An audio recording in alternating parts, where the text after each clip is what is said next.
The rising sun painted the Wyoming Territory sky with fierce streaks of crimson as Lillian Calloway's stagecoach rattled into Salina. Her gloved hands clutched the small leather journal in her lap, the only possession from her old life in Boston that truly mattered now. The year was 1875, and for a 22-year-old unmarried woman traveling alone to the frontier, the journey had been fraught with danger and uncertainty. But nothing could have prepared her for what awaited in this dusty Wyoming settlement. Lillian smoothed the wrinkles from her travel-worn blue dress and gazed out the window as the coach slowed. Salina wasn't much to look at: a single main street lined with wooden buildings, some freshly painted, others weathered by the harsh elements. The mountains loomed in the distance, reminding her just how far she'd come from the cobblestone streets of Boston. Last stop, Salina. The driver called out, bringing the coach to a halt in front of what appeared to be the town's only hotel, a 2-story wooden structure with Salina Lodge painted across its facade. As the driver helped her down, Lillian took in her surroundings. Men in worn hats and dusty boots moved about the street with purpose. A few women, their dresses practical and unadorned, carried baskets or led children by the hand. This was to be her home now, a far cry from the society life she'd left behind. "Miss, your trunk," the driver said, setting her belongings on the boardwalk beside her. "Thank you," she replied, reaching into her reticule for a coin. "Could you direct me to Carson's Mercantile? I believe my uncle is expecting me." The driver's expression shifted. "Carson's." He removed his hat, revealing a receding hairline damp with sweat. "Miss, I'm sorry to tell you, but old man Carson passed on near 3 months ago. Fever took him quick." Lillian felt the blood drain from her face. Uncle William dead. He was her only family out west, the only person she knew in this vast wilderness. "There must be some mistake," she insisted, though she could see from the driver's sympathetic expression that there wasn't. "No mistake, miss. The store's still running, though." His partner took it over fellow named Garrett, steadying herself against the sudden dizziness. Lillian nodded. "Thank you for informing me. I'll see about the store then." She stood alone on the boardwalk as the stagecoach pulled away, feeling more lost than she had at any point during her long journey west. With no family to receive her and limited funds remaining after her travels, her situation had suddenly become precarious. Taking a deep breath, Lillian collected herself. She would not crumble at the first setback. She'd traveled 2,000 miles to start anew, and that's precisely what she would do. Lifting her chin, she gathered her skirts and made her way toward Carson's Mercantile. The shop stood at the far end of the main street, a sturdy wooden building with large display windows. A bell jangled as Lillian pushed open the door, stepping into the familiar scent of leather, tobacco, and dried goods that reminded her of shops back east. The interior was dim after the bright sunlight outside, and she blinked to adjust her eyes. "Be with you in a moment," a deep voice called from somewhere in the back. Lillian stood quietly, taking in the well-organized shelves stocked with canned goods, tools, fabric, and sundries. Her uncle had written of his thriving business, and she could see he hadn't exaggerated. The store was impressive for a town this size. "Now, what can I help you with, madam?" The man who emerged from the storeroom was tall and broad-shouldered, with sleeves rolled up to reveal tanned forearms. Dark hair curled beneath a wide-brimmed hat, and a neatly trimmed beard framed a face that was handsome despite the weariness etched around his eyes. "I'm looking for the proprietor," Lillian said, summoning her most composed voice. "That would be me." He wiped his hands on a cloth and approached the counter. "Samuel Garrett at your service, Mr. Garrett. I'm Lillian Calloway, William Carson's niece from Boston." Samuel Garrett froze, his expression shifting rapidly from surprise to concern. "Miss Calloway, I wasn't aware William had sent for you. He wrote to me 3 months ago inviting me to come assist with the store." She drew a folded letter from her reticule. "I've traveled all this way only to learn upon arrival that he's gone." Samuel's face softened. "I'm sorry you had to find out that way. William took ill suddenly. We didn't know about any family back east he'd contacted. We corresponded regularly, but it seems his last letters never reached me. Lillian fought to keep her composure.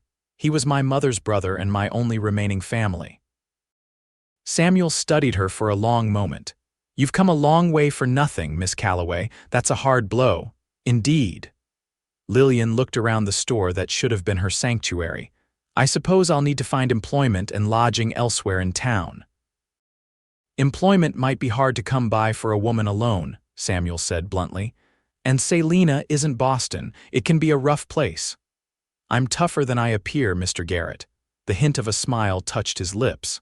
I don't doubt that, considering you made it all the way here on your own. He seemed to be weighing something in his mind before continuing. William left the store to me in his will. We were partners for 5 years, but I've been struggling to keep up with everything alone. The books need organizing, inventory needs managing, and customers need attending while I handle the freight and supplies. Hope flickered within Lillian. Are you offering me employment, Mr. Garrett? I'm considering it, he replied cautiously.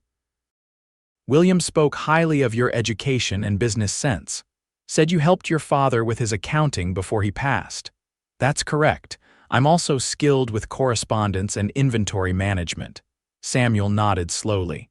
The position comes with the small room above the store. It's modest but clean. William had started fixing it up before. He trailed off. Anyway, it would give you a safe place to stay while you decide what's next. Relief washed over Lillian. It wasn't what she'd expected, but it was something. I accept your offer, Mr. Garrett. When may I start? Tomorrow morning would be fine. I'll help you get your trunk to the room. He hesitated. There's something else you should know, Miss Calloway. Salina might look peaceful today, but we've had trouble. A gang led by the Blackburn brothers has been terrorizing the territory. They've robbed our freight wagons twice in the past month. Are there no lawmen to stop them? Our sheriff does his best, but he's one man against many. I tell you this not to frighten you, but because you deserve to know what you're walking into. Lillian appreciated his honesty, though it did little to ease her growing anxiety. Thank you for your candor, Mr. Garrett. I still accept the position. Later that evening, Lillian sat on the narrow bed in her new quarters, a simple room with sloped ceilings, a small window overlooking the main street, a washstand, and a chest of drawers. It was a far cry from her family home in Boston, but it was clean and private. She opened her journal and began to write by the light of a kerosene lamp. The day's events had left her exhausted but oddly hopeful. At least she had a roof over her head and employment. As for Samuel Garrett, he seemed a decent man, if somewhat reserved. She would learn to work with him, to carve out a place for herself in this wild country. Little did she know that, within a week, her world would be shattered once more, and Samuel Garrett would make a vow that would change both their lives forever. Lillian quickly settled into a routine at Carson's Mercantile. Each morning she rose with the sun, dressed in one of her sensible dresses, pinned her honey-brown hair into a neat bun, and descended the narrow stairs to open the store. Samuel typically arrived shortly after, having already visited the freight office or the blacksmith or some other business essential to the store's operation. They worked well together, Lillian discovered. She had a talent for organization that complemented Samuel's knowledge of the territory and its people. She updated the ledgers, reorganized the inventory system, and helped the female customers who appreciated a woman's perspective on fabrics and household goods. In quiet moments, she observed her employer. Samuel Garrett was a man of few words but definite opinions. He treated everyone fairly, from the wealthiest rancher to the poorest miner's wife. He extended credit to those who needed it but was firm about repayment. The townsfolk respected him, that much was clear. By her 5th day in Salina, Lillian had learned more about him through conversations with customers than from the man himself. He'd come west after the war between the states, having fought for the Union. He'd partnered with her uncle after saving William's life during an attempted robbery. He lived in a small cabin on the edge of town, and according to Mrs. Patterson, the baker's wife, had never shown interest in any of the eligible women in Salina. Not that plenty haven't tried, Mrs. Patterson had whispered conspiratorially as Lillian measured fabric for her. A man with a successful business and those looks, but he keeps to himself, that one. Some say he left a sweetheart back east. Lillian wasn't one for gossip, but she found herself curious about the taciturn man who was now her employer. What had shaped him? What drove him to this remote outpost? Why did sadness sometimes shadow his eyes when he thought no one was looking? On the morning of her 6th day, Samuel entered the store with unusual energy. "The supply wagon's arriving today," he announced. "Johnson got through with no sign of the Blackburns. We'll need to inventory everything quickly." "Of course," Lillian replied, already reaching for her ledger. "Shall I prepare the storeroom?" Samuel nodded, a hint of approval in his eyes.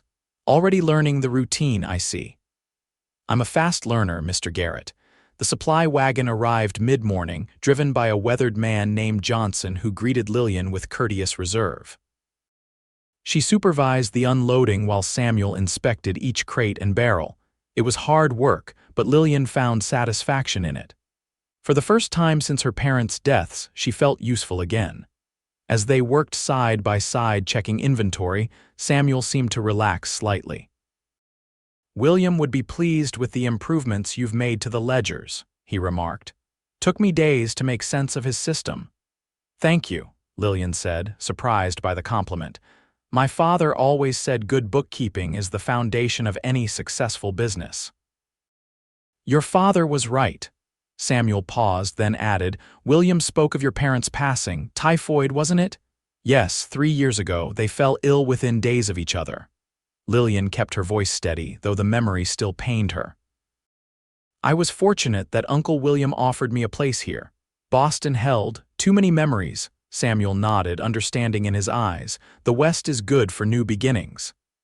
"Is that why you came?" Lillian ventured. A shadow crossed his face. "Something like that." He turned back to the crates, and Lillian sensed the brief moment of personal connection had passed.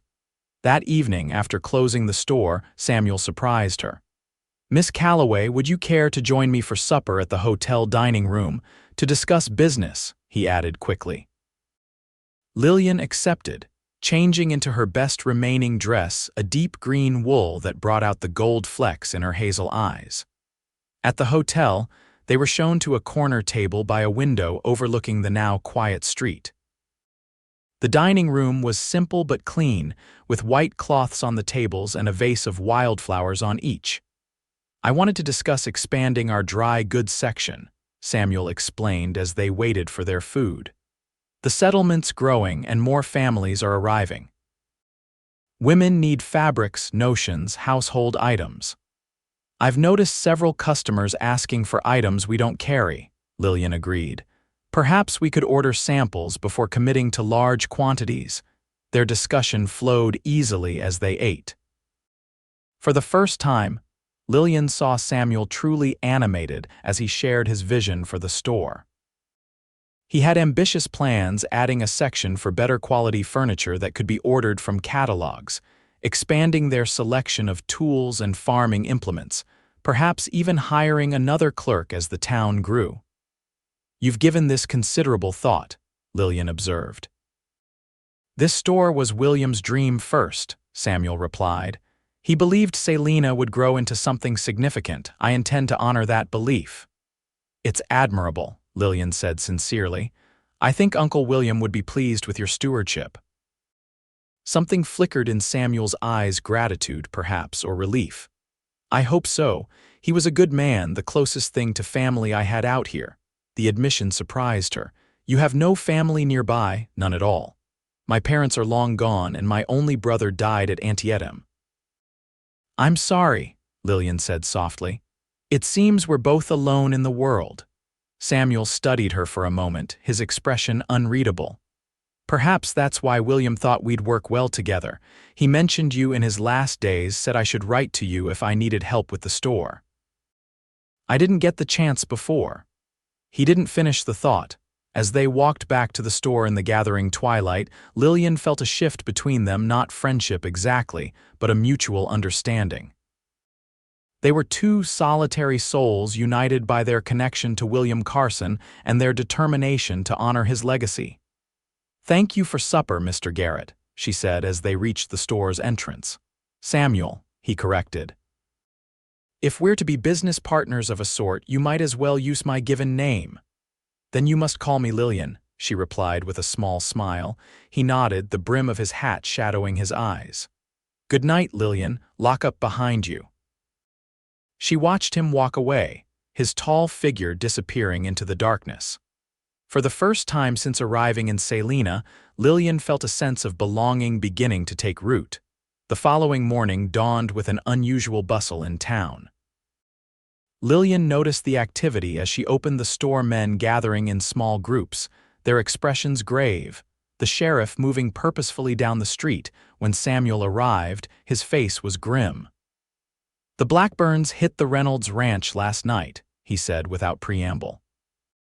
"Stole horses, burned a barn. Reynolds was shot when he tried to stop them," Lillian gasped. "Is he?" "Alive, but badly wounded. His wife and daughter are safe. They hid in the root cellar." Samuel hung his hat on the peg by the door. "Sheriff's organizing a posse. I've volunteered." "Is that wise?" Lillian couldn't keep the concern from her voice. "You said yourself these men are dangerous." "Someone has to stand against them," Samuel replied firmly. "Reynolds has a wife and child. Next time it could be a family in town." Lillian understood his sense of duty, even as fear for his safety tightened her chest. She'd known him less than a week, yet the thought of him facing armed outlaws made her heart race with anxiety. "When do you leave?" "Within the hour." "We'll be gone at least 2 days, possibly longer if we pick up their trail." He handed her a key. "This opens the safe in my office. There's money if you need to pay for any deliveries while I'm gone." The trust implied by this gesture wasn't lost on Lillian. "I'll manage everything until you return," she promised. Samuel nodded, then hesitated as if wanting to say more. Instead, he merely said, "Be careful. Keep the door locked after dark." When he returned to the store an hour later, he was transformed, armed with a rifle and revolver, wearing a canvas duster over his usual clothes, his face set with grim determination. 8 other men waited on horseback outside. "Samuel," Lillian said, coming around the counter, "please be careful." He looked down at her, something softening in his expression. "I will take care of our store. The words warmed her despite her worry. As he mounted his horse and joined the posse, Lillian couldn't shake the feeling that something fundamental had changed between them. In the span of a week, they had gone from strangers to something approaching friends, perhaps even partners in more than just business. She watched until the riders disappeared from view, then turned back to the store. She had work to do, and Samuel Garrett was counting on her. The next 2 days passed with excruciating slowness. Lillian kept the store running smoothly, but her thoughts frequently strayed to Samuel and the posse. Customers brought rumors the outlaws had been spotted heading north. No, they were hiding in the mountains to the east. They had 6 men, or perhaps 10. No one seemed to know anything for certain. On the evening of the second day, Lillian was closing the store when she heard horses approaching. Peering through the window, her heart leaped at the sight of the returning posse. She counted the riders anxiously, relief washing over her when she spotted Samuel among them. They looked weary and dusty, but all appeared to have returned. She watched as they dismounted in front of the sheriff's office. The men's postures spoke of frustration rather than triumph. They had not captured the Blackburns. Half an hour later, the bell above the door jangled and Samuel entered. He removed his hat, revealing hair damp with sweat and a face streaked with trail dust. "You're back," Lillian said unnecessarily, unable to hide her relief. "We lost their trail at the foothills," he replied, his voice rough with fatigue. "They know the territory too well." "At least you're all safe." Lillian hesitated, then added, "I've kept water heated. You must want to wash up after the trail." Gratitude flickered in his eyes. "Thank you." While Samuel washed away the trail dust in his office, Lillian prepared a simple meal from the store's provisions: bread, cheese, and canned peaches. It wasn't much, but she guessed he hadn't eaten properly for 2 days. When he emerged, his face clean and his hair damp, she had the food waiting on a small table she used for writing correspondence. "You didn't have to do this," he said, but the appreciation in his voice was evident. "You should eat something before you go home," she insisted. To her surprise, Samuel didn't argue. He sat down heavily and began to eat while Lillian gave him a detailed account of the store's business during his absence.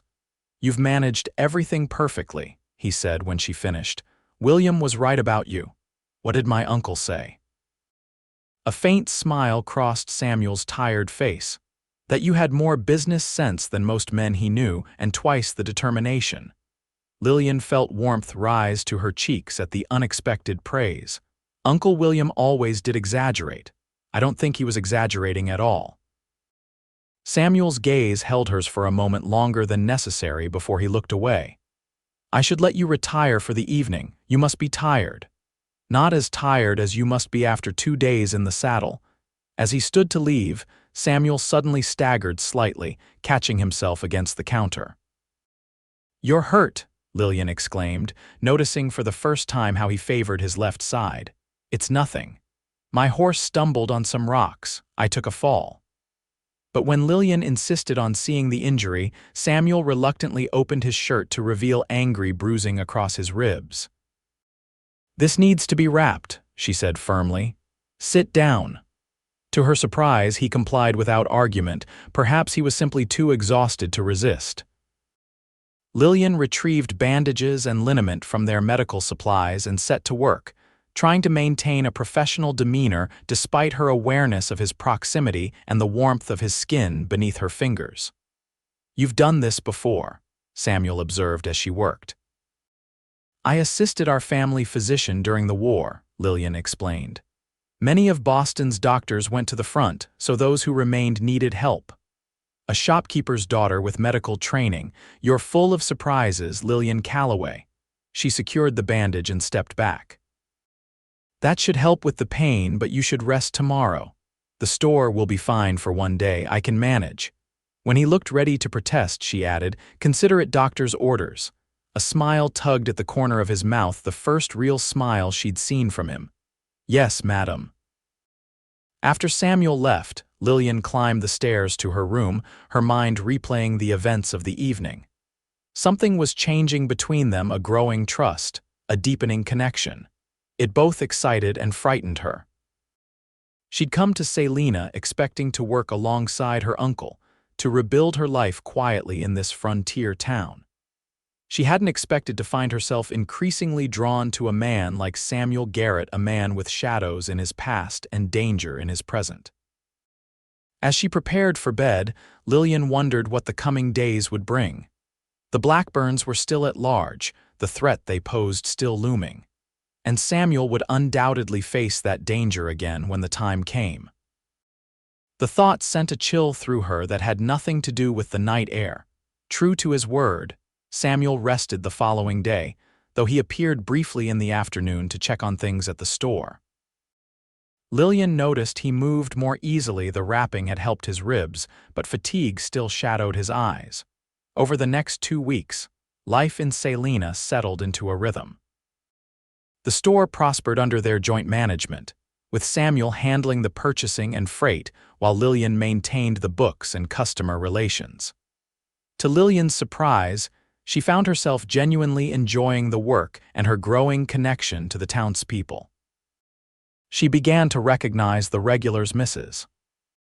Patterson, who came in every Tuesday for baking supplies and gossip, old Mr. Jenkins, who spent hours examining tools he never bought, the Cooper children, who saved their pennies for candy, and Sheriff Ellis, who stopped by most afternoons for coffee and news. And through it all, her relationship with Samuel evolved. The initial awkwardness between them gave way to an easy partnership. They developed a shorthand for working together, anticipating each other's needs and movements in the store.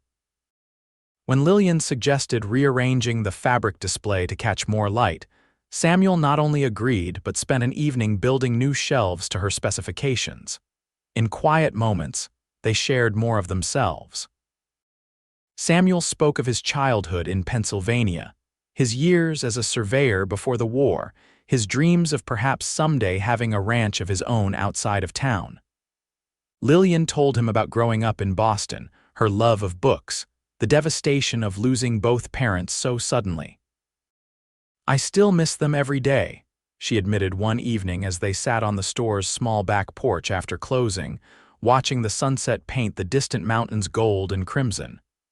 "But the pain isn't as sharp now. I think coming west has helped seeing new places, meeting new people." "Time and distance," Samuel agreed. "They don't heal everything, but they help." Something in his tone made Lillian glance at him. "You speak from experience." He was silent for so long that she thought he wouldn't answer. Finally, he said, "After the war, I couldn't go back to Pennsylvania. Too many ghosts, too many people who expected me to be the same man who left 4 years earlier." "Were you very different?" Samuel looked out at the mountains. "War changes a man. I saw things, did things." He shook his head. "The West seemed like a place where none of that would matter. Where I could start fresh." "Has it been a fresh start?" A smile touched his lips. "Yes, especially these past weeks." The warmth in his eyes as he looked at her sent a flutter through Lillian's chest. She was suddenly very aware of their proximity on the narrow porch, of the deepening twilight around them, of the way his hand rested just inches from hers on the wooden railing. The moment was broken by the sound of galloping horses. They both turned to see 2 riders racing down the main street, their urgent pace suggesting trouble. Samuel straightened. "Something's wrong." They moved around to the front of the store as the riders pulled up outside the sheriff's office. One was Deputy Parker, the other a ranch hand Lillian didn't recognize. Their expressions were grim as Sheriff Ellis emerged to meet them. Samuel stepped into the street, Lillian following. Other townspeople were doing the same, drawn by the commotion. "What's happened?" Samuel called to the sheriff. Ellis's weathered face was taut with anger. "Blackburn's hit the stage to Cheyenne, killed the driver and guard, took the strongbox." A murmur ran through the gathering crowd. The Cheyenne stage carried mail passengers and often significant amounts of money. "Any passengers?" someone asked. 2 women and a man," Deputy Parker replied. "They weren't harmed, just robbed and left stranded. Jenkins found them walking the road and brought them to his place." "How many outlaws?" Samuel asked, his voice tight. 7, according to the passengers.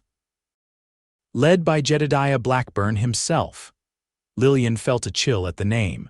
Jedediah Blackburn was notorious throughout the territory, a former Confederate bushwhacker turned outlaw, known for his ruthlessness and cunning. "We're forming another posse," Sheriff Ellis announced. "They've gone too far this time. Those were government funds in that strongbox." Lillian looked at Samuel, already knowing what his response would be. His jaw was set, his eyes determined. "I'll ride with you," he said to the sheriff. "Meet at my office in 1 hour," Ellis replied. "Bring supplies for several days." As the crowd dispersed, Samuel turned to Lillian. "I have to go, I know," she said softly. "I'll watch over things here." His expression softened. "I've no doubt of that." He hesitated, then added, "They're getting bolder, be extra careful while I'm gone." Lillian nodded, fear and determination warring within her. "When do you think you'll return?" "Hard to say. These men won't be easy to track down." He glanced toward his cabin at the edge of town. "I should prepare." "Go," Lillian said. "I'll close up the store." Samuel started to leave, then turned back. In a move that surprised them both, he reached for her hand, squeezing it briefly. "Take care, Lillian." She watched him stride away, her hand still warm from his touch, her heart beating a rapid rhythm against her ribs. In that moment, Lillian could no longer deny the truth she was falling in love with Samuel Garrett. And now he was riding into danger. The posse departed at sunset, 12 determined men led by Sheriff Ellis, with Samuel riding near the front. Lillian stood with other townspeople to see them off, forcing a brave smile when Samuel tipped his hat to her in passing. "They'll be all right." Mrs. Patterson said beside her, patting her arm. Our men know what they're doing. Lillian appreciated the sentiment, though she knew it wasn't that simple. The Blackburn gang was notorious for a reason. They were brutal, experienced, and knew the territory intimately. This would be no easy pursuit. She threw herself into work over the next days, keeping the store running while trying not to dwell on the dangers Samuel faced. Each day, she scanned the horizon for returning riders. Each night, she prayed for his safe return. On the fourth day, a freight wagon arrived from Cheyenne with supplies for the store. The driver, a burly man named Collins, brought news along with the cargo.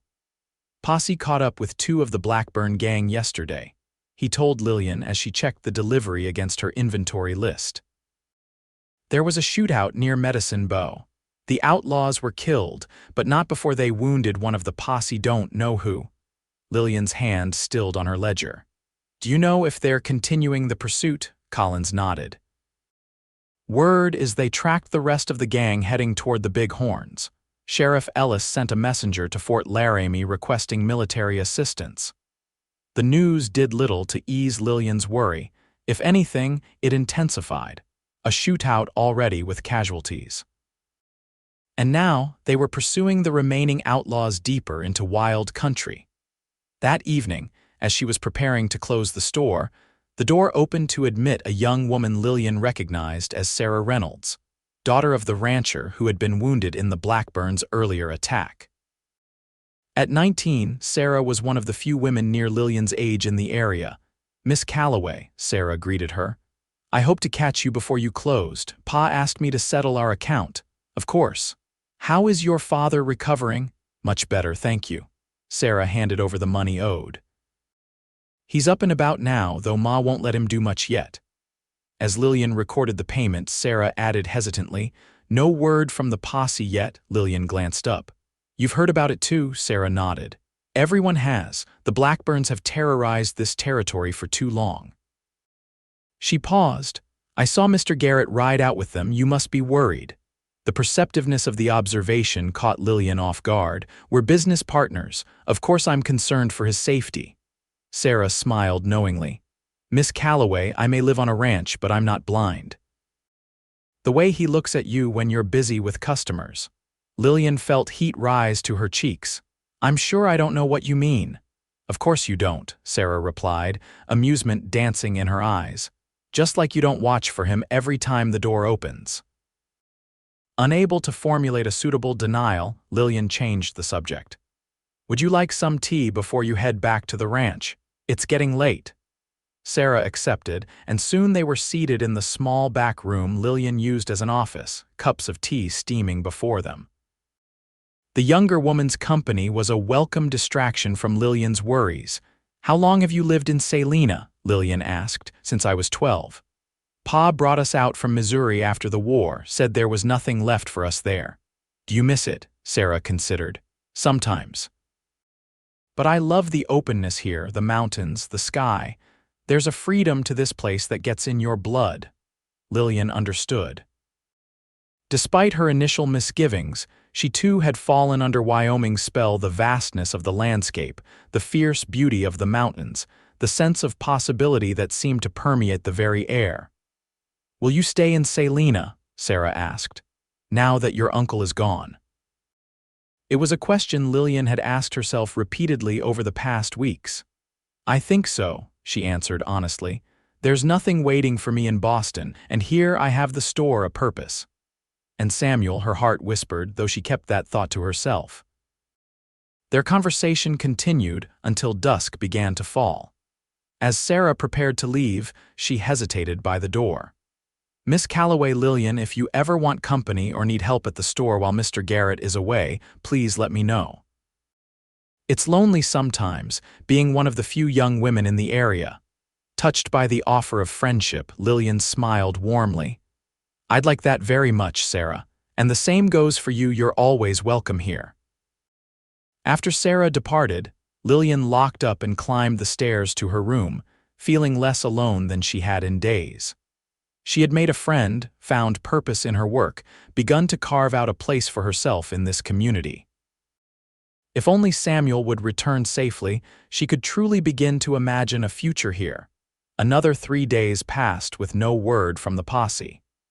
Anxiety gnawed at Lillian, though she maintained a calm facade for the store's customers.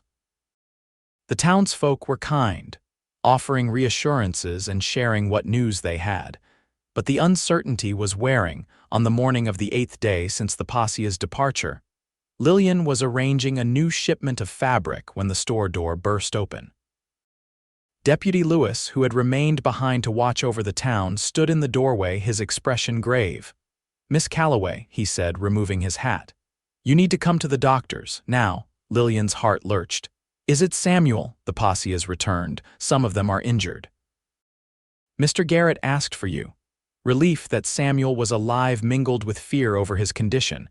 "Is he badly hurt?" "Not as bad as some," Lewis replied, which was hardly reassuring. "Doc Thompson's seeing to them now." Lillian grabbed her shawl. "I'll close the store." "No need, Mrs. Patterson interjected, having overheard from where she was examining calico prints. "I'll watch things until you return. Go on, child." Grateful, Lillian followed Deputy Lewis down the street to the doctor's office, a small white building near the hotel. Inside, the front room was crowded with people.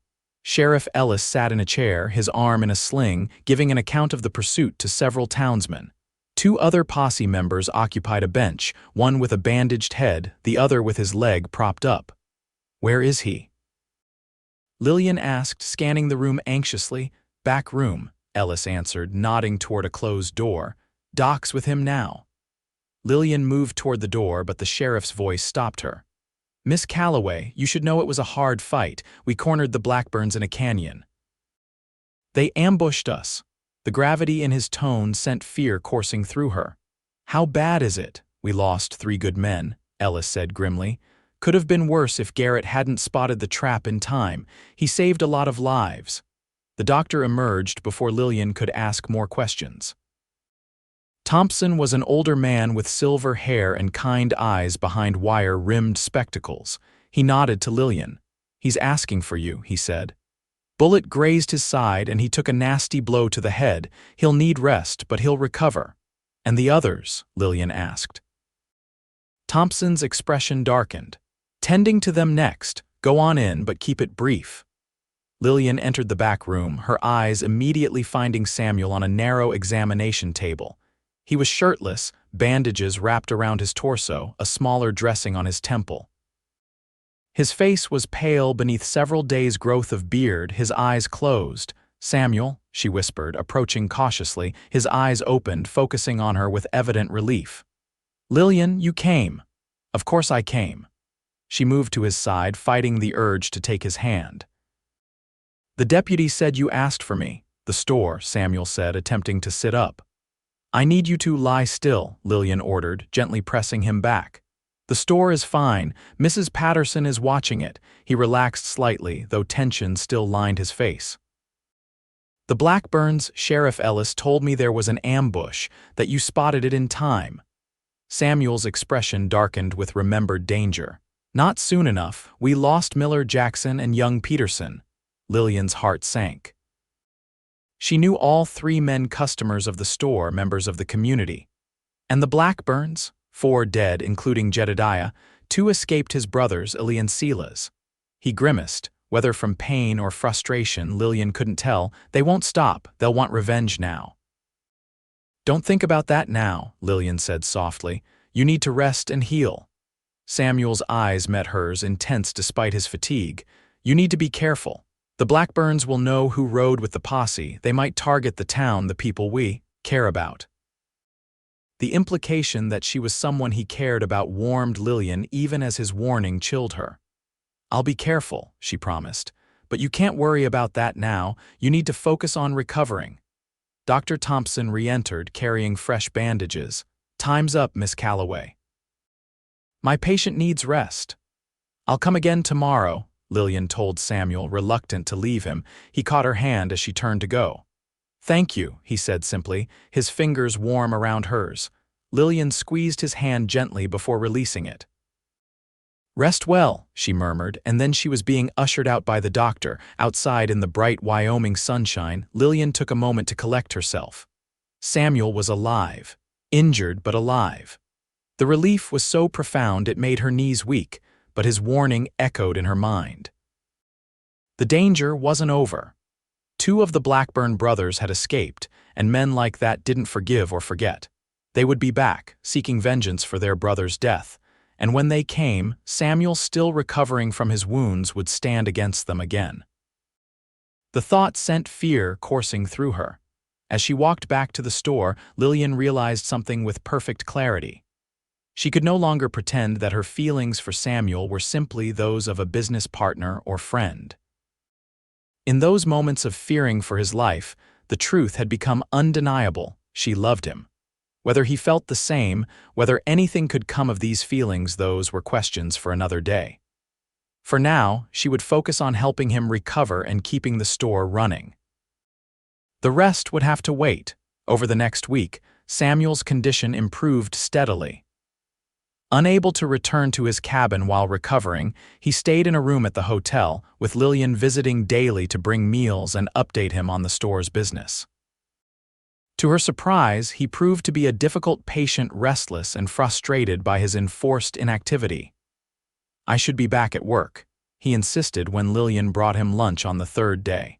He was sitting up in bed, his color better, though the bandage still adorned his temple.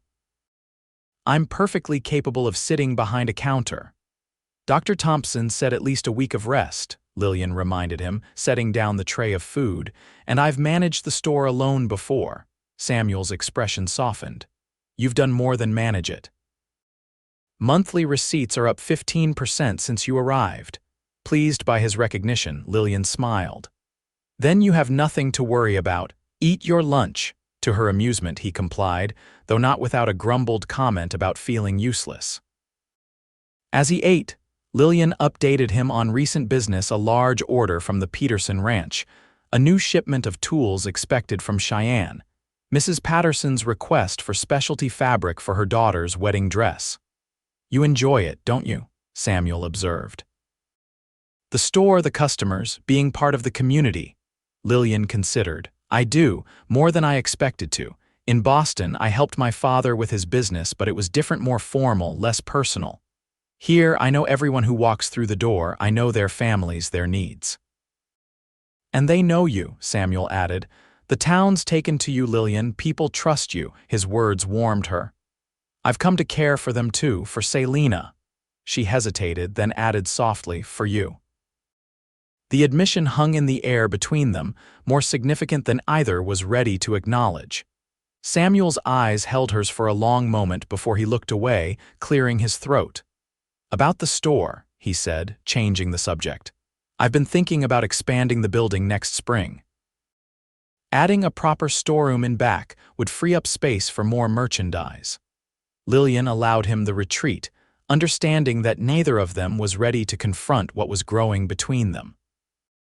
Instead, they spent the remainder of her visit discussing plans for the store's future, a safer topic than the feelings evident in every glance, every carefully avoided touch. By the end of the week, Samuel had persuaded Dr. Thompson to allow him to return to work, though with strict limitations on lifting or exertion. His first day back at the store, Lillian was struck by how right it felt to have him there again: his quiet strength, his steady presence, the way customers lit up upon seeing him recovered. Life began to resume its normal rhythm, yet there was an undercurrent of tension in town. The surviving Blackburn brothers remained at large, and rumors of their whereabouts circulated constantly.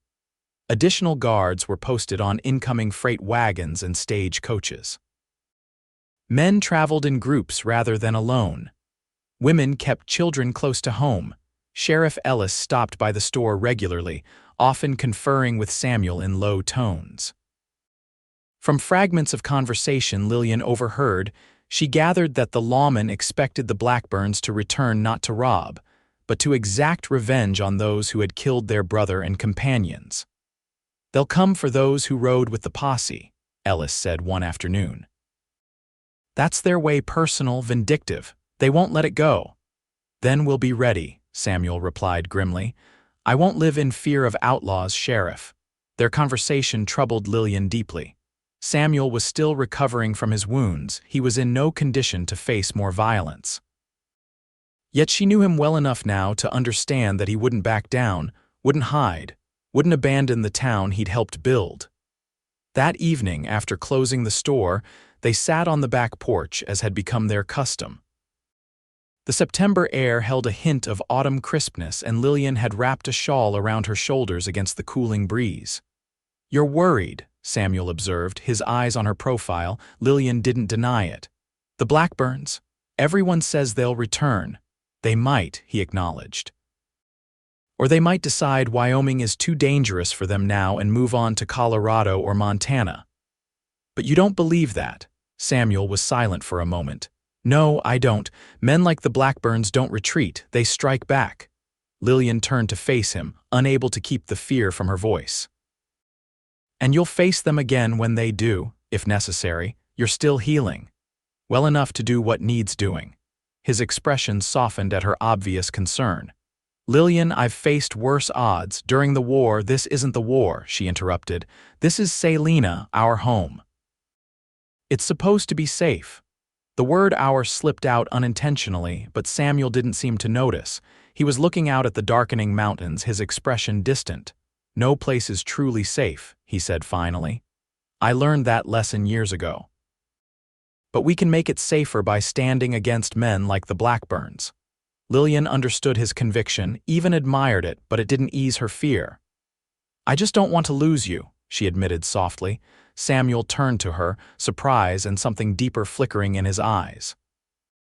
For a moment it seemed he might reach for her, might bridge the careful distance they'd maintained. Instead, he said, "You won't lose me, Lillian. I've too much to live for now." The words, simple as they were, carried a weight of meaning that left Lillian breathless. Before she could respond, the sound of approaching footsteps broke the moment. Deputy Lewis appeared around the corner of the building. "Evening, Mr. Garrett, Miss Calloway. Sheriff asked me to let you know we've posted extra watches tonight." Ryder came in with news that the Blackburns were spotted near Medicine Bow yesterday. "Thanks, Lewis," Samuel replied, rising. "I'll take a turn at watch if Ellis needs men." "He figured you'd say that. He set you for the midnight shift if you're up to it. I'll be there." After Lewis departed, Lillian stood as well, her earlier warmth replaced by cold dread. "Samuel, you're not fully recovered. I'm recovered enough to keep watch," he said firmly. "I won't let others take all the risk while I hide behind these walls." Recognizing the futility of arguing, Lillian nodded.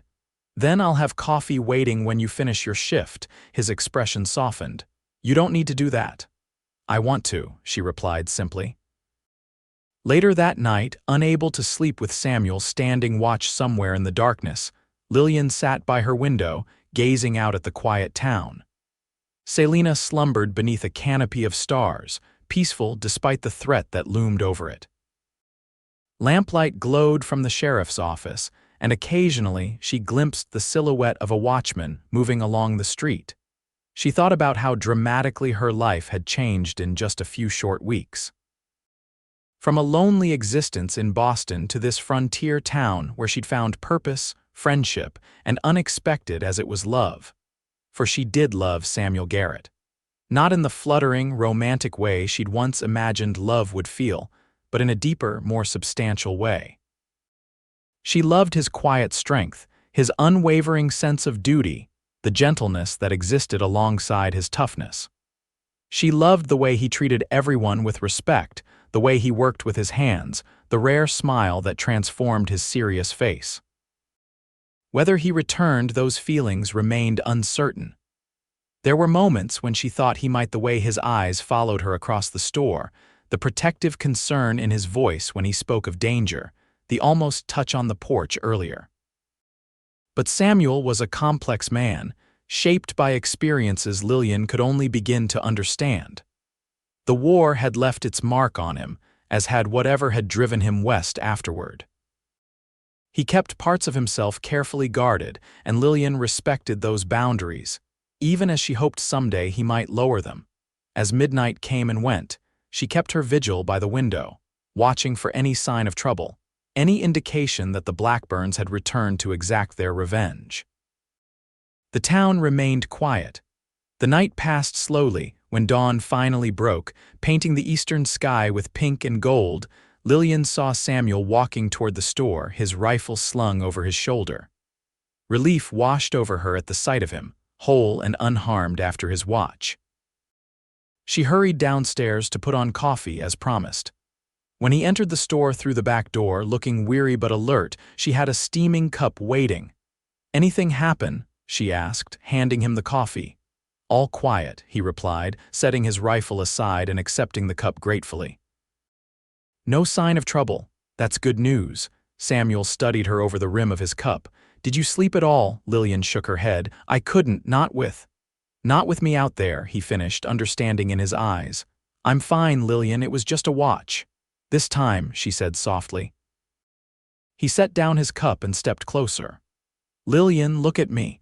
She raised her eyes to his, struck as always by their intensity, gray like a winter sky, clear and penetrating. "I can't promise there won't be danger," he said quietly. "Not in this territory, not in these times. But I can promise you this, I will always do everything in my power to come back to you."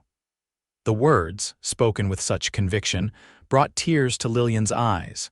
It was the closest either of them had come to acknowledging what lay between them. "Samuel," the moment was shattered by the sound of gunfire in the distance. 3 shots in rapid succession, then a fourth. Samuel was moving instantly, grabbing his rifle. "Stay here," he ordered, already heading for the door. "Be careful," Lillian called after him, but he was already gone, rushing toward the sound of trouble.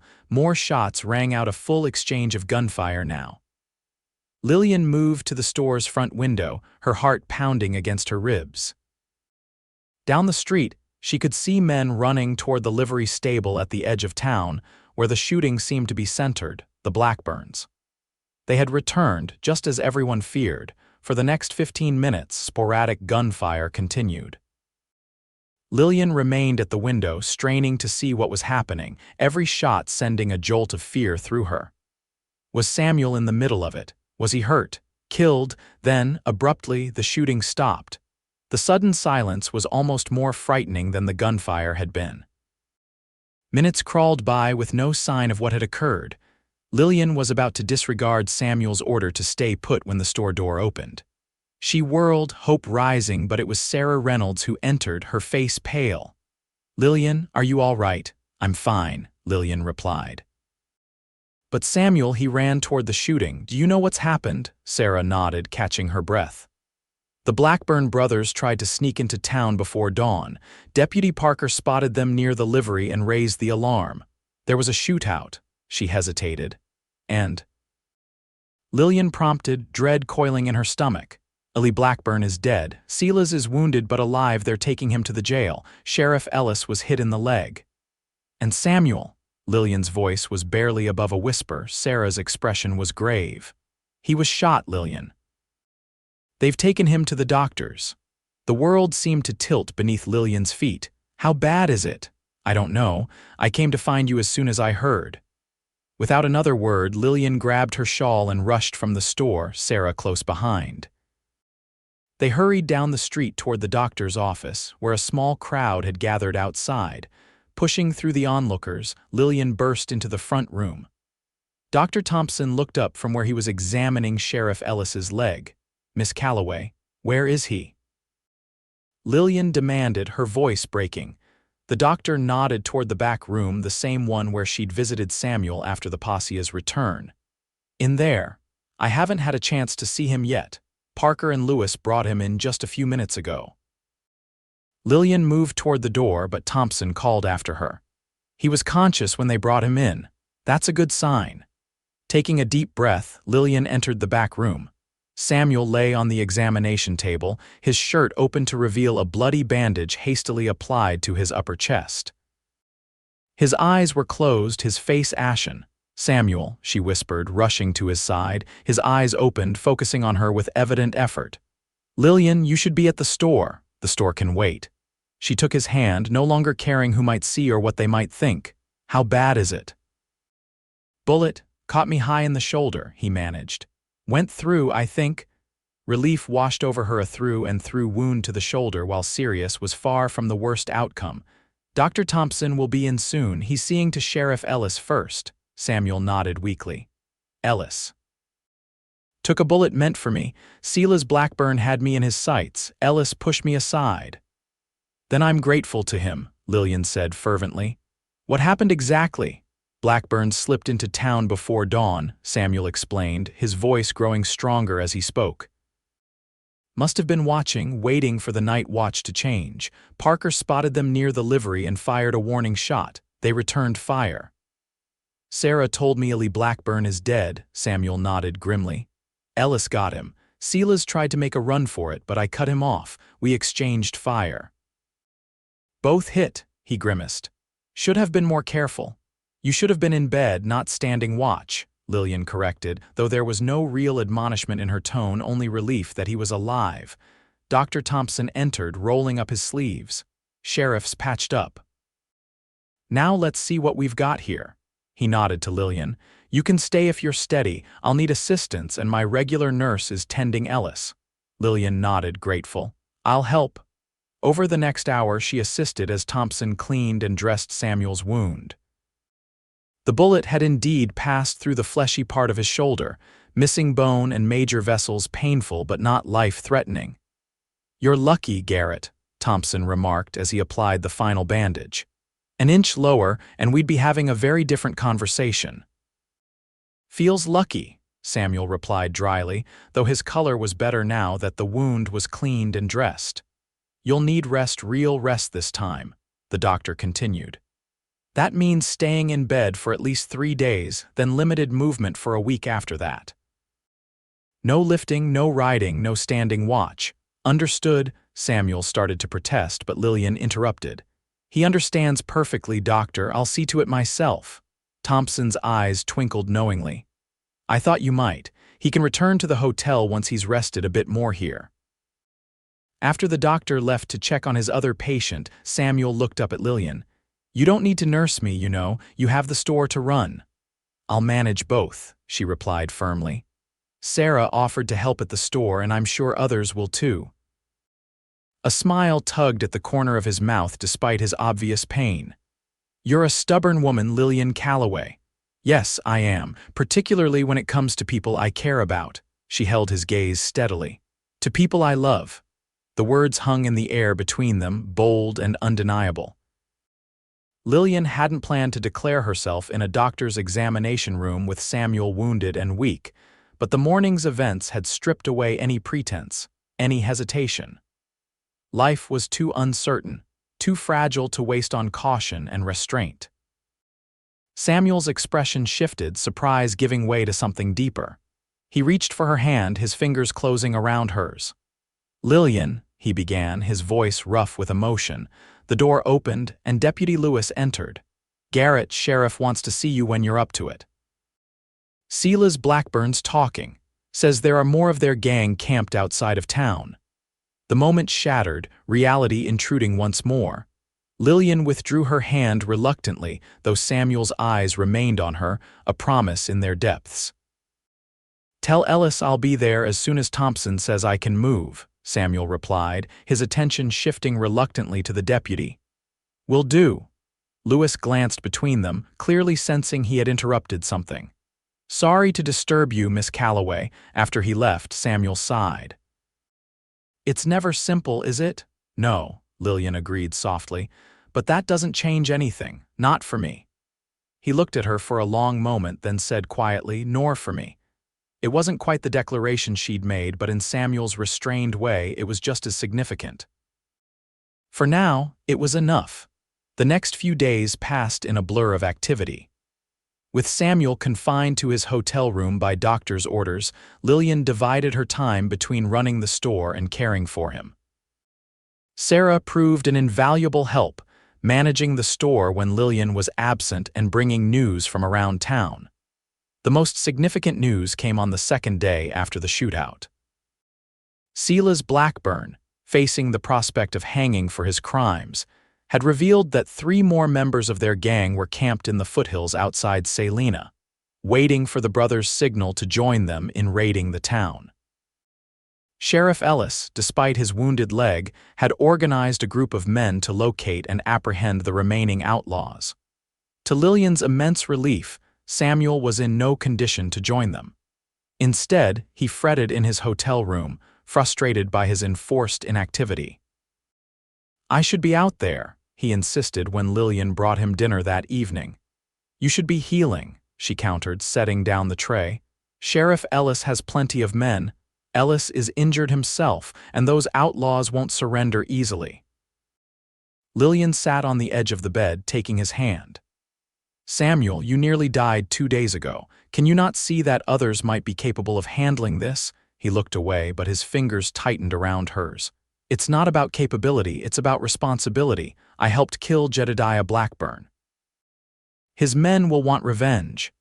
And they'll target anyone who stands in their way," Lillian pointed out. "The entire town is at risk, not just you." Samuel's expression darkened. "That's what worries me, especially with you in the store all day, visible, vulnerable." The concern in his voice warmed her even as his words sent a chill through her. "I'm being careful," she assured him. "Sarah or Mrs. Patterson is always with me and Deputy Parker checks in regularly." Samuel wasn't entirely mollified, but he let the matter drop, turning instead to news of the store. Lillian updated him on recent business, grateful for the safer topic. As she prepared to leave, Samuel caught her hand. "Lillian, wait, there's something I need to say," her heart quickened. "Yes." He seemed to struggle for words, unusual for a man typically so direct. "What you said at the doctor's office, about your feelings." "I meant it," she said softly. "Every word. I know you did." His eyes held hers, intent and serious, "And I need you to know that I." He paused, then continued in a rush, "I love you too. Have for weeks now, though I had no right to." Joy bloomed within Lillian, bright and warm. "Why would you have no right?" "Look at me," Samuel said with a gesture that encompassed his injured state, the simple hotel room. "A shopkeeper with a violent past and a dangerous present. You deserve better." "I deserve to choose for myself," Lillian replied firmly. "And I choose you, Samuel Garrett, not despite who you are, but because of it." He tugged her closer, and she went willingly, perching beside him on the bed. His free hand came up to cup her cheek, his touch gentle. "I never expected to find someone like you here in Wyoming," he murmured. "Never thought I'd find this kind of happiness again." "Again?" Lillian asked, curious about the glimpse into his past. A shadow crossed his face. "I was engaged once before the war. Elizabeth was her name. When I returned, she was married to another man, my best friend who hadn't enlisted." He shook his head. "I don't blame either of them. 4 years is a long time and I came back. Different." "I'm sorry," Lillian said softly. "That must have been painful." It was at the time. Now, his thumb traced the line of her cheekbone. "Now I can only be grateful it led me here, to Wyoming, to Salina." His eyes softened. "To you," Lillian turned her face into his palm, pressing a kiss to it. "I feel the same way. Losing my parents was devastating, but it set me on a path that brought me to you." Samuel leaned forward, wincing slightly at the movement. Lillian closed the remaining distance between them, and their lips met in a gentle, exploring kiss. His hand slid into her hair, cradling her head as the kiss deepened, becoming more certain, more passionate when they finally parted, both a little breathless. Samuel rested his forehead against hers. "Marry me," he said simply. Surprised by the sudden proposal, Lillian drew back to look at him. "Samuel, I know it's sudden," he acknowledged. "But life out here is uncertain, as the past weeks have shown. I don't want to waste any more time pretending we're just business partners or friends." His eyes searched hers. "I love you, Lillian Calloway. Will you be my wife?" Joy welled up within her, certain and complete. "Yes," she whispered. "Yes, I'll marry you." His smile, that rare, transformative smile, lit his entire face. He pulled her close again, sealing their engagement with another kiss, this one filled with promise and commitment. That night, Lillian walked back to the store beneath a canopy of stars, her heart so full she felt it might burst. She was engaged to be married to a man she loved in a town she had come to think of as home. For the first time since losing her parents, her future stretched before her, bright with possibility. The next morning dawned clear and crisp, with the first hint of autumn in the air. Lillian hummed as she prepared to open the store, her happiness too expansive to contain.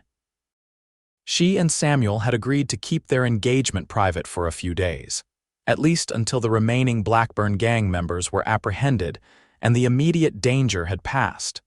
Still, Lillian found it difficult to maintain her usual composure as customers came and went throughout the morning. Every mention of Samuel, every inquiry about his recovery brought a flush to her cheeks that she feared might give her away. Around noon, Sarah arrived to help with the midday rush. The younger woman took one look at Lillian's glowing face and raised an eyebrow. "Something's happened," she said when there was a lull in customers. "You look different today." Lillian hesitated, then decided Sarah could be trusted. "If I tell you something, will you promise to keep it to yourself for now?" Sarah's eyes widened with interest. "Of course." Lowering her voice, Lillian confided, "Samuel asked me to marry him last night, and I accepted." Sarah gave a small squeal of delight, quickly muffled behind her hand. "I knew it. I told you he cared for you." She embraced Lillian warmly. "I'm so happy for you both." "Thank you," Lillian replied, returning the hug.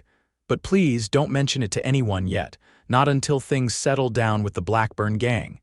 "Your secret is safe with me," Sarah promised. "Though I don't know how you'll keep it from Mrs. Patterson. That woman has a sixth sense for romance." Lillian laughed, her happiness bubbling over despite the lingering concerns about the Outlaws. For a few moments, she allowed herself to simply enjoy the joy of being in love and engaged to marry. The pleasant moment was shattered by the sound of horses approaching at speed. Both women moved to the window to see 4 riders galloping into town, raising dust in their wake. Even from a distance, Lillian could tell these weren't townspeople. Their posture, their manner of riding, everything about them suggested danger. "Sarah, go to the back room," Lillian instructed, her instincts screaming that something was terribly wrong. "What is it?" Sarah asked, her voice tense. "I don't know, but those men aren't from Salina." Lillian moved toward the shotgun Samuel kept beneath the counter. "Please, go to the back and stay out of sight." To her relief, Sarah obeyed without further argument, slipping through the curtained doorway to the storeroom. Lillian had just reached for the shotgun when the store door burst open. 2 men entered, rough-looking, trail-worn, with the hard eyes of those who lived outside the law. One was tall and lean with a pockmarked face, the other shorter and stockier with a scar running from his temple to his jaw. Both had revolvers drawn. "Well, what have we here?" The taller man drawled, his gaze sliding over Lillian in a way that made her skin crawl. "Ain't you a pretty thing to find in a place like this?" Lillian raised her chin, fighting to keep her voice steady. "What do you want?" "Information, for starters," the scarred man replied. "Where's the man called Garrett, the one who helped kill Jed Blackburn?" Ice flooded Lillian's veins. These were the remaining members of the Blackburn gang coming for revenge, just as Samuel had feared, and they were looking specifically for him.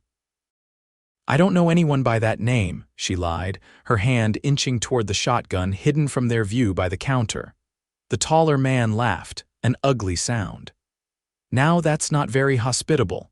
Sila's told us before the sheriff locked him up that Garrett runs this store. And you're working here, so you must know him."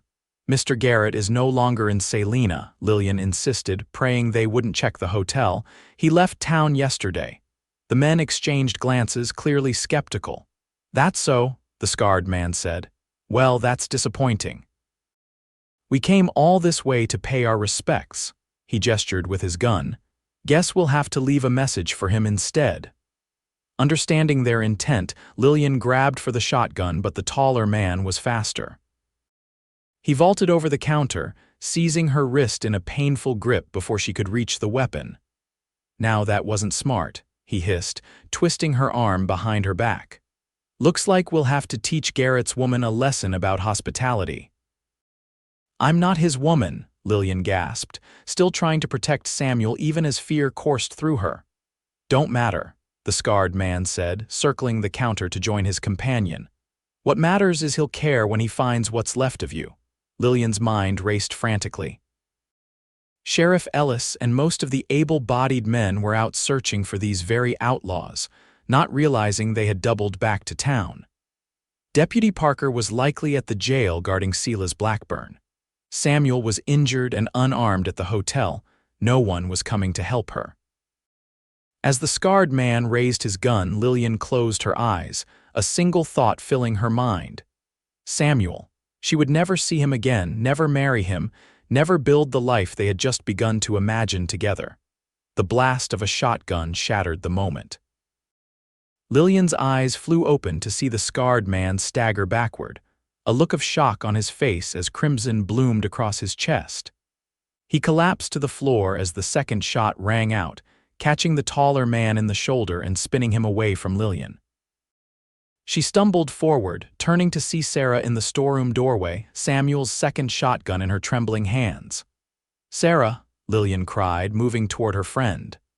"Look out," Sarah screamed, raising the empty shotgun again in a futile gesture. Lillian whirled to find the taller outlaw lurching to his feet, his injured arm hanging useless, but his other hand raising his revolver. There was no time to reach the counter, no time to find a weapon, only time to realize that she was about to die.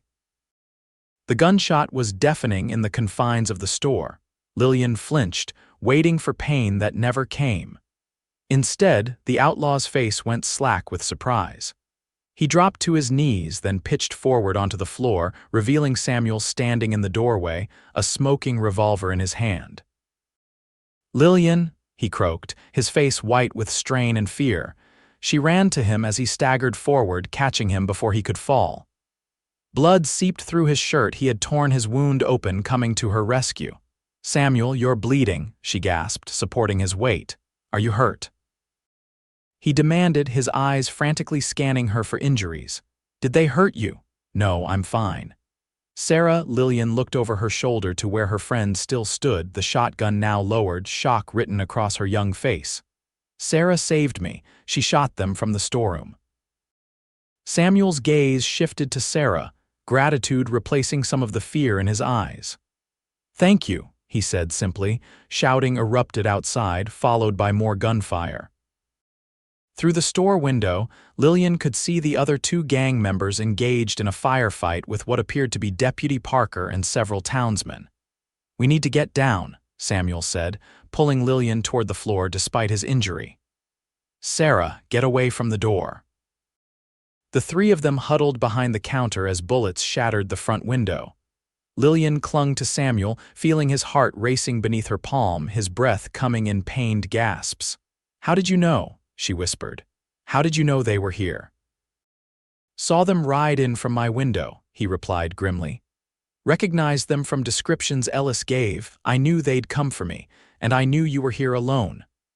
"Not quite alone," Lillian said, glancing at Sarah, who offered a shaky smile in return. The gunfire outside intensified, then gradually tapered off. Finally, there was silence, broken only by shouted orders and the sound of running feet. "I think it's over," Samuel said, cautiously raising his head to peer over the counter. Deputy Parker burst through the door moments later, his gun drawn. He took in the scene, two dead outlaws on the floor, Samuel bleeding, Lillian and Sarah huddled behind the counter, and lowered his weapon. "Everyone all right in here?" he asked. "We're unharmed," Lillian answered, rising shakily to her feet. "But Samuel needs a doctor. His wound has reopened." Parker nodded. "Doc Thompson's already on his way. We took down the other two outside." He glanced at the bodies on the floor. "Looks like you handled things in here." "Sarah shot one," Samuel said, his voice strained but determined to give credit where it was due. "I got the other when I arrived." Parker looked at Sarah with newfound respect. "Quick thinking, Miss Reynolds." Sarah was trembling now, the delayed shock of what she had done setting in. "I've never shot anyone before," she whispered. Lillian moved to her friend's side, embracing her. "You saved my life," she said fiercely. You were incredibly brave." Dr. Thompson arrived minutes later, immediately directing Samuel to be taken back to his office. Lillian insisted on accompanying him, refusing to be separated after coming so close to losing him. As they walked slowly down the street, Samuel leaning heavily on her despite his protests that he could manage, he murmured, "When I saw those men ride in, knowing you were at the store. I've never been so frightened in my life, Lillian, not in the worst battles of the war. I was scared too," she admitted. "Not of dying, but of never seeing you again, never having our life together." His arm tightened around her waist. "Nothing will prevent that now," he promised. "The Blackburns are finished, all of them." It was true. By nightfall, word had spread throughout Salina all members of the notorious Blackburn gang were either dead or in custody. The reign of terror that had gripped the region for months was over. Sheriff Ellis and his posse returned late that evening, having tracked the Outlaws' trail only to realize the remaining gang members had circled back toward town. They arrived to find the danger already past, though at significant cost 2 townsmen had been wounded in the street fight, along with Samuel's reopened injury. That night, as Samuel rested in the doctor's back room, Lillian kept vigil by his bedside. Dr. Thompson had redressed his wound, administered laudanum for the pain, and ordered complete bed rest for at least 3 days, this time with the threat of restraints if Samuel didn't comply. "You should get some rest," Samuel told Lillian, though his fingers remained entwined with hers. "You've had a terrible day." "I'm not leaving you," she replied simply. "Not tonight," he smiled wearily. "Stubborn woman." "Your stubborn woman," she corrected. "Soon to be your stubborn wife," his expression softened with love. "The sooner the better as far as I'm concerned." "We should wait until you're properly healed," Lillian said reasonably. "So you can stand at the altar without bleeding on your suit." Samuel chuckled, then winced at the movement. "A valid point. 2 weeks then?" 2 weeks, she agreed. "That should give us time to prepare properly. I'll need a dress, and we'll want to invite the townspeople who have become our friends." As they discussed their wedding plans, the horror of the day gradually receded. In its place grew the certainty that they had survived the worst the frontier could throw at them. Whatever challenges lay ahead, they would face them together. 2 weeks later, on a perfect October afternoon, Lillian Calloway became Lillian Garrett in a ceremony performed by Reverend Wilson in Salina's small church. The building was filled to capacity with townspeople who had come to celebrate not just a wedding, but the community's triumph over the darkness that had threatened them. Samuel, fully recovered from his wounds, stood tall and proud in a new suit ordered from Cheyenne. Lillian wore a gown of ivory silk that Mrs. Patterson and several other women had helped her create, with lace salvaged from her mother's wedding dress that she had carried all the way from Boston. Sarah Reynolds stood beside her as bridesmaid, while Sheriff Ellis, his leg still bandaged but healing well, stood with Samuel. The ceremony was simple but heartfelt, the celebration afterward joyous and prolonged. As Samuel led his new wife in their first dance at the reception held in the hotel dining room, he murmured, "Happy, Mrs. Garrett." Lillian looked up at him, her heart so full it seemed impossible to contain all she felt. "Happier than I ever imagined possible," she replied honestly. Later, as they stood on the porch of the cabin that would be their home, Samuel, having spent his convalescence preparing it for his bride, he swept her into his arms despite her laughing protests. "Your shoulder is perfectly fine," he assured her, carrying her across the threshold. "And perfectly capable of carrying my wife into our home." Our home. The words filled Lillian with warmth and belonging. This small cabin on the edge of Salina, the store they would continue to run together, the life they would build, it was everything she hadn't known she wanted until she found it. As Samuel lowered her to her feet inside, his arms remaining around her waist, Lillian looked up into the face of the man she loved, the man who had risked his life to save hers, who had opened his heart after believing it forever closed, who had given her a future when she thought hers lost.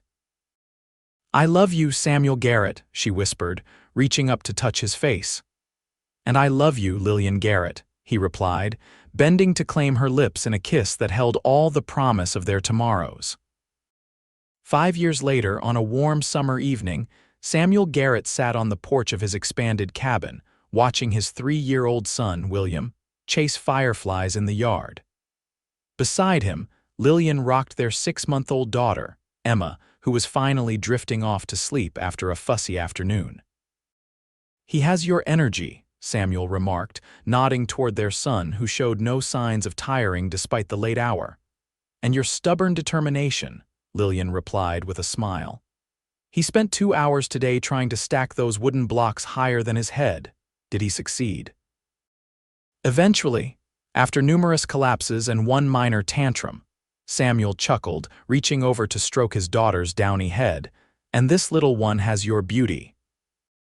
And your ability to make her needs known without compromise," Lillian said dryly, though her eyes were soft with love for their children. The years had been good to them. Carson's Mercantile, now Garrett's General Store, had expanded to twice its original size, becoming the most prosperous business in Salina. Samuel had realized his dream of acquiring land outside town, where they now raised horses in addition to running the store. Salina itself had grown significantly, the railroad having reached it 3 years earlier. New buildings lined the main street, including a proper school where Lillian taught reading lessons twice weekly. The dangerous frontier town she had arrived in had evolved into a thriving community. "Uncle Samuel, Aunt Lillian," the call came from the road, where Sarah Reynolds, now Sarah Cooper, having married the blacksmith's son last spring, approached on horseback. "Sarah, what brings you out so late?" Lillian called, rising carefully with Emma still asleep in her arms. Sarah dismounted, her face alight with excitement. "The most wonderful news. Pa received a letter today. My brother Michael is coming home from college in Denver. He'll be here next month." "That's wonderful," Lillian replied warmly, knowing how much the Reynolds family had missed their eldest child during his education back east. "And there's more," Sarah continued. "He's bringing his professor with him, some historian who's writing a book about the settlement of Wyoming. He wants to interview people about the early days, especially about the outlaw gangs that operated here." Samuel's eyebrows rose. "The Blackburns, you mean?" "Among others," Sarah nodded. "Pa said you two would be perfect to talk to, considering." She trailed off, not needing to elaborate on their history with the notorious gang. "We'd be happy to help," Lillian assured her. "It's important that the true history of this territory be recorded." After Sarah departed, promising to bring details about the professor's arrival once they had them, Samuel and Lillian called William in from his firefly hunt. Together, they put their children to bed in the room Samuel had built onto the cabin when Lillian was expecting William. Later, as they lay in their own bed, Samuel pulled Lillian close against his side. "A historian," he mused, "writing about the Blackburns? Does that bother you?" Lillian asked, sensing his thoughtfulness. Revisiting those memories, Samuel considered. "No," he said finally. "They're part of our story, after all. If not for the Blackburns, who knows if we would have realized what we felt for each other when we did." Lillian smiled in the darkness. "I like to think we would have found our way to each other regardless." "Perhaps," Samuel agreed, pressing a kiss to her forehead. "But I'm grateful for the path we did take, dangerous as it was at times."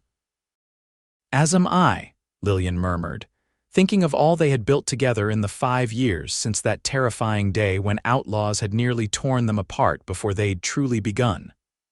The store, their home, their beautiful children, their place in this community, all of it hard-won and precious. "Samuel," she said after a comfortable silence, "do you ever regret staying in Salina, not pursuing that ranch you once dreamed of owning?" He turned to look at her, surprise evident in his expression even in the dim light. "Not for a moment. Why do you ask?" "Something Sarah said about her brother going east for his education. I wondered if you ever felt that William and Emma might have more opportunities in a larger town or even back east." Samuel shook his head firmly.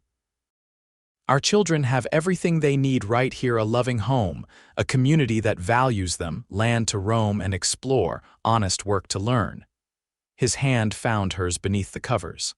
And most importantly, they have parents who adore them and each other. What more could they need?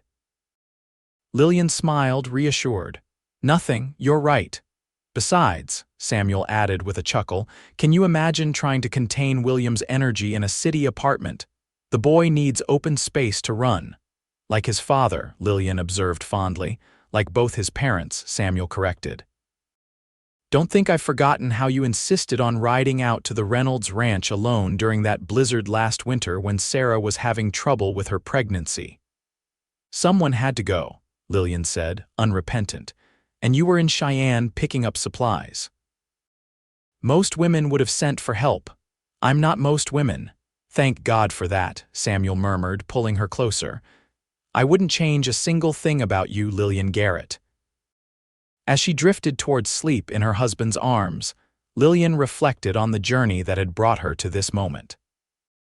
From a lonely, grieving young woman in Boston to a wife, mother, and respected member of a frontier community, it was a transformation she could never have imagined when she first stepped off that stagecoach in Salina. The path had not been easy or safe. There had been moments of terrible danger and fear.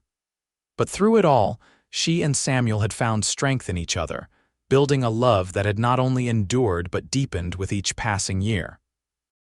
In the quiet Wyoming night, surrounded by the family they had created together, Lillian knew with absolute certainty that she was precisely where she was meant to be.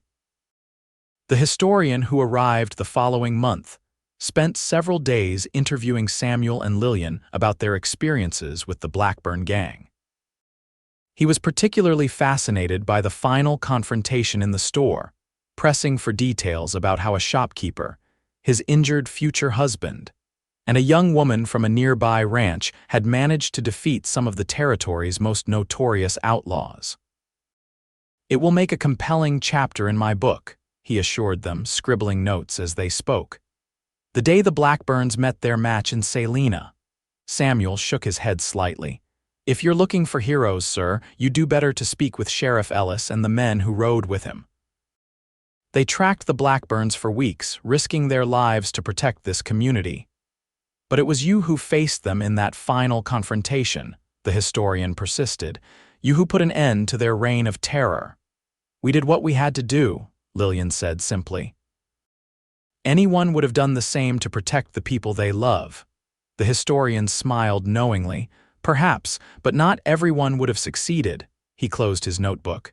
Thank you both for sharing your story.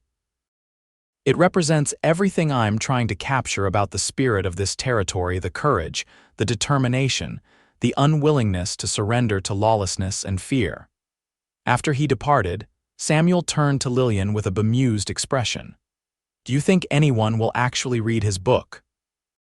Perhaps, she replied. Though I doubt our grandchildren will believe their respectable grandparents once shot it out with the Blackburn gang in this very store. Samuel laughed, drawing her into his arms. Then we'll just have to tell them the story ourselves, won't we? Make sure they know the truth. And they did. As the years passed, Samuel and Lillian shared their history with their children, their grandchildren, and eventually their great-grandchildren. They told of the journey that brought a Boston shopkeeper's daughter to Wyoming, of the reluctant partnership that blossomed into love, of the day outlaws threatened everything they held dear. They watched Salina grow from a frontier settlement into a proper town with a railroad station, a bank, and eventually electric lights. They expanded their business, added to their home, saw their children educated and married, welcomed grandchildren with joy. Through it all, their love remained the foundation of everything they built, a love forged in danger, tested by hardship, and strengthened by shared purpose and mutual respect. When Samuel passed away peacefully at the age of 78, Lillian at his side holding his hand, the entire town mourned the loss of one of its founding fathers. The funeral was attended by hundreds, including children and grandchildren who had scattered across the West, but returned to honor the man who had helped shape not just their family, but an entire community. In his eulogy, William Garrett spoke of his father's courage, integrity, and unwavering devotion to his family and town. But it was when he recounted the story of how Samuel had once vowed to bury outlaws with his bare hands to protect the woman he loved that many in attendance nodded in recognition. It was a story that had become part of Salina's folklore the day Samuel Garrett faced down the Blackburn gang for the love of Lillian Calloway. A story of courage, sacrifice, and a love strong enough to overcome the darkest dangers of the frontier. When Lillian joined Samuel 5 years later, she went peacefully, surrounded by generations of the family they had built together. She was laid to rest beside him in the cemetery overlooking the town they had helped transform from a rough settlement to a thriving community. On their shared headstone, beneath their names and dates, their children had a single line engraved words that captured the essence of their parents' extraordinary journey together. Love, courage, and faith can overcome any danger. It was a legacy that endured long after the details of their confrontation with the Blackburns had faded from memory, a testament to the power of love to triumph over violence, of commitment to overcome adversity, of two souls finding each other against impossible odds in the wild heart of the American West.